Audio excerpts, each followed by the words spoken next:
Jennifer Lopez is an undeniable icon, showcasing unparalleled versatility in singing, dancing, acting, and hosting television shows. Revered as one of the most influential pop stars in the industry, Jennifer Lopez stands out as one of the few female artists to launch her career after turning 30. Despite minor setbacks in her success, she continues to set the bar for career longevity, stage presence, and overall impact in both music and film. Renowned for her resilience, she famously co-headlined the 2020 Super Bowl halftime show with Shakira and remains a force in cinema even beyond the age of 50. Originating from the Bronx, Lopez has curated an extraordinary career trajectory, ascending to become one of Hollywood's highest-paid actresses and a symbol of the quintessential American dream. However, amidst her widespread acclaim, the internet, notably platforms like TikTok, has become a hotbed for criticism directed at the Latina sensation. Why? Another celebrity documentary! In today's Hollywood, if you're a prominent celebrity and feel it's too early for a biopic, the next move is often a documentary, just like Janet Jackson's. A documentary not only allows the star to reclaim the narrative but also provides an opportunity to share their side of the story and engage in strategic PR communication. However, Jennifer Lopez is in a league of her own. She's already had her documentary, Halftime, on Netflix a few years back. It served as a comprehensive showcase of all things Jennifer Lopez, portraying her as the epitome of hard work, devoid of any diva behavior, proudly embracing her Latina heritage, and reveling in the success of her role in Hustlers. Jennifer Lopez is currently experiencing a significant moment in her career with the release of her album This Is Me Now, its movie counterpart This Is Me Now, A Love Story, and the Amazon Prime documentary The Greatest Love Story Never Told. Perhaps Jennifer Lopez believes she deserves another documentary, which she financed to the tune of $20 million, although it seems that nobody was really clamoring for it. Despite the recent release of her documentary, a barrage of criticism has emerged from TikTok users in recent days. They're accusing her of displaying creative narcissism and insinuating that her references to the Bronx as her neighborhood are selective, surfacing only when it suits her narrative of being a humble Latina from the Bronx with a big dream. Okay, there's this video of J-Lo. I don't know if we can put it in, but we don't need to. I could just say it. She's looking in the mirror. She takes her hair out of her... She's like working out. She's bent over like the basketball coach. And she goes, this hair reminds me of when I was fearless and free like a girl in the Bronx when I was 16. It reminds me like when I was 16 in the Bronx, running up and down the block. A crazy little girl who used to be wild and no limits, all dreams. Give it up, J-Lo. You've been rich your whole life now. And she's holding on to being this girl in the Bronx. I'm like, dude, I think this whole Jennifer Lopez thing proves just how much common people are not giving a flying about celebrity culture, especially when you see just how hard she's trying to be relatable. Like, how many times is this girl gonna mention the block, but then whenever she goes and visits said block, nobody recognizes her or claims her as one of their own? I used to live here. I used to live here. Huh? My name is Jennifer. Jennifer? Yeah, I used to live and my room was upstairs. Oh, did you hear what J-Lo said? Was that lady talking about me again? Yeah, she was. Oh my God, can she let it go? It's been more than 30 years. Why does she always bring me up? She's going around telling everybody that I had her looking all kinds of crazy. That's not even true.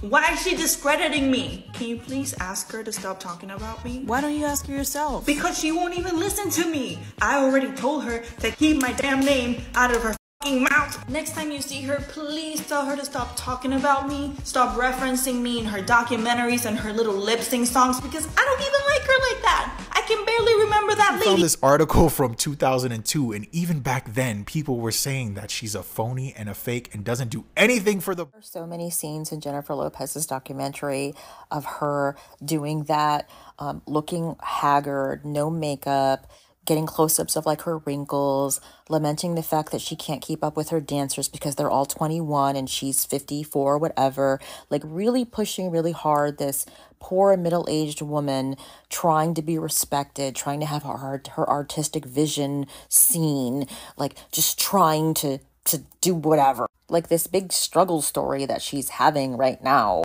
But Jennifer Lopez is not struggling. Like, she's rich and famous and lives in a $60 million mansion. Like, you're good, J-Lo. I feel like she's trying to create a new struggle story because that's how she connected with everybody in the beginning, right? She was this young girl, a dancer on In Living Color from the Bronx, getting on that 6 train, trying to make her dreams come true. I mean, we identified with that. We got it. It resonated with us. We could get behind it. She was the underdog. We wanted her to. Jennifer Lopez is a narcissist. That's it. She's a narcissist. It's not that deep. You don't have to think too hard to theorize about Jennifer Lopez. She's just a narcissist. It's the reason why she thinks she can sing, why she thinks she can hold a note. It's the reason why she thinks she can go on a world tour and sell out. It's the reason why she put $20 million into this movie. It's the reason why she thinks she's Beyonce. She's just a narcissist. The truth is, I watched the documentary, and frankly, it was disappointing. It painted her in a phony light, as someone who tries too hard to maintain a facade of perfection when the reality is quite different. This portrayal made it challenging for me to connect with her, trust her, or cheer for her. Ironically, her attempt to be vulnerable seemed disingenuous. It was even amusing, albeit ironically, to see Ben trying to confront her about her lack of honesty in certain aspects. Additionally, it confirmed my suspicions that their relationship lacks genuine love or connection. All I sensed was tension between them, not affection or passion, certainly not the greatest love story never told. If my perceptions are accurate and she is unable to confront reality due to the narratives she constructs in her mind and her need to control her image, it's truly saddening. But what's even more disheartening is how Jennifer is now perceived, not just within Hollywood but by the public at large. She's no longer viewed as a hardworking woman but rather as a delusional, narcissistic, and untalented performer. It's truly heartbreaking. An untalented diva? If you know Jennifer Lopez well, you might have heard about the ongoing discussions regarding her musical talent, regardless of whether she's won big awards. It turns out that many of her hit songs aren't actually sung by her. Instead, other famous singers like Christina Milian and Ashanti often provide the vocals. Some people say that Shania Harrell may have sung If You Had My Love, and Makeba Riddick might be the voice behind All I Have. This surprising revelation was jokingly talked about by her co-star from SNL, Ayo Edebiri, who called Jennifer Lopez's career a long scam on a podcast in 2020. Ouch. But don't get me wrong, Jennifer still has a say in many of her songs.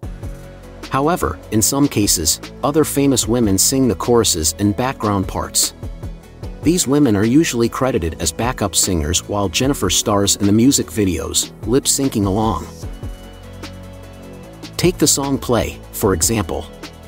It's the one that made us all beg the DJ to play our favorite songs. If you close your eyes and forget about Jennifer for a moment, you might hear the voice of Christina Milian, who not only wrote the song but also sings the whole chorus.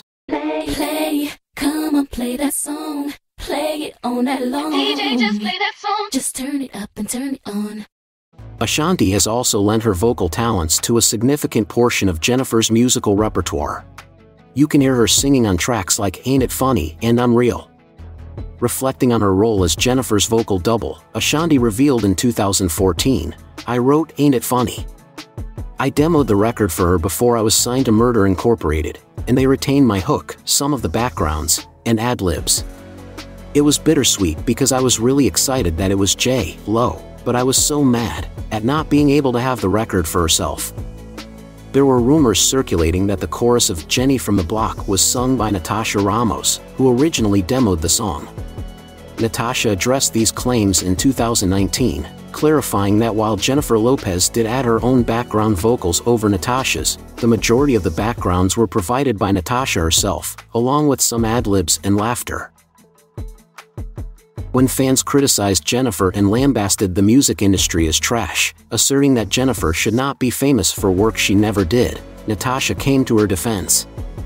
She remarked, "Well, that's a little harsh. Jennifer Lopez is one of the hardest working women in the business. In my opinion, she certainly deserves all her success." I just deserved more from that project too. That's on the label though, not Jennifer. It's all kind of history at this point, lol. And let's not even delve into her rift with Mariah Carey. I don't know her. Or the fact that she never ever performs live. Privy to the tales of Jennifer Lopez's purported diva antics on set and her extensive list of demands. According to numerous rumors, making eye contact with her is off limits. She insists on having an entourage wherever she ventures. And let's not even start on the wild anecdotes recounted by TikTok users, who are also busy digging up old interviews and dissecting her quotes. But perhaps the most infamous episode in this saga is her notorious 1998 interview with Movie Line, where she essentially aired out dirty laundry and spilled the beans about her amorous male co-stars. At the time of the interview, Jennifer Lopez was a youthful 27, fresh off her marriage to Ojani Noah, and riding high on her burgeoning stardom following roles in films like Money Train, Out of Sight, Anaconda, Selena, and U-Turn. However, her reputation took a severe hit after the interview was published, with the actor admitting she cried for hours in its aftermath. Now, let's delve into some of the things she had to say about various people. On Salma Hayek. We're in two different realms.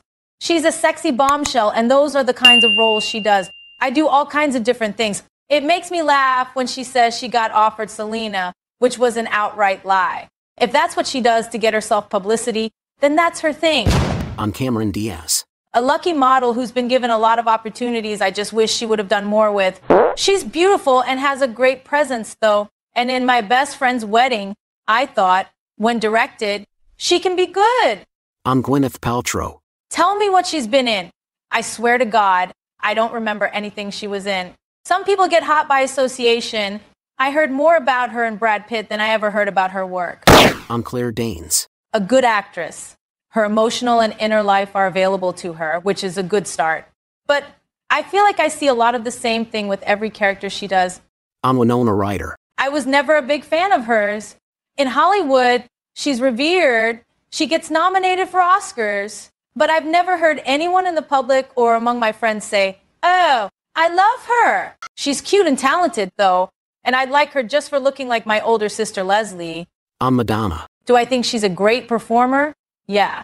Do I think she's a great actress? No, acting is what I do. So I'm harder on people when they say, "Oh, I can do that. I can act." I'm like, hey, don't spit on my craft. On Wesley Snipes hitting on her during the filming of Money Train. Wesley, even though I had a boyfriend at the time, went full court press. He was flirting with me. You always flirt with your co-stars. It's harmless. Then he just started getting a little more serious. He would invite us all out together, and then at the end of the night, he'd drop me off last and try to kiss me. I'd be like, "Wesley, please, I'm not interested in you like that." He got really upset about it. His ego was totally bruised. He wouldn't talk to me for 2 months. I was like, what a hole. Actors are used to getting their way and to treating women like objects. They're so used to hearing the word yes. Lopez effectively weathered the aftermath of the 1998 interview and has since risen to become one of the world's most prominent stars. However, in recent times, this interview has resurfaced, prompting some to suggest that it, along with Jennifer Lopez's latest documentary, encapsulates her mindset. She's now perceived by some as a pretentious, untalented performer, with her acting skills overshadowed by the belief that her true talent lies in convincing audiences she's a proficient singer. This critique, while harsh and unjust, significantly undermines Lopez's legacy. Regardless of personal opinions, Jennifer Lopez has made significant strides in terms of representation for her community. She's paved the way for young Latinos to dream of a future in Hollywood, a realm where the Latino community continues to face challenges. Whether you're a fan or not, it's undeniable that Lopez's contributions have helped broaden opportunities and perspectives in the industry. Conclusion. What insights can we glean from this documentary? Firstly, it appears that audiences are growing weary of famous individuals using documentaries as a platform to present their side of the story, unless they have faced significant public ridicule or disdain akin to Pamela Anderson. Jennifer Lopez, despite her immense success, wealth, fame, beauty, and inspirational journey from poverty, seems to have exhausted the narrative she's been propagating. It's high time for her to pivot away from this well-worn storyline and channel her energies into creating genuinely captivating, thought-provoking art. Critics argue that while Lopez has amassed considerable success, her filmography includes numerous forgettable, cringeworthy movies, and her music career, although punctuated by pop hits, lacks truly moving or memorable compositions. Some contend that Lopez has prioritized quantity over quality, opting for the easy route by embarking on only one tour over a decade ago. This is particularly damning given her extensive discography of at least 5 albums and the seemingly straightforward roles she's chosen despite priding herself on her acting prowess. It's time for Jennifer Lopez to redirect her focus toward genuine artistic endeavors, even if it means sacrificing some of the luxuries afforded by her privileged position. Rather than dwelling on her life in a superficial documentary, which risks tarnishing her career, Lopez should engage in meaningful work that challenges and inspires both herself and her audience. Not judging, all I'm saying is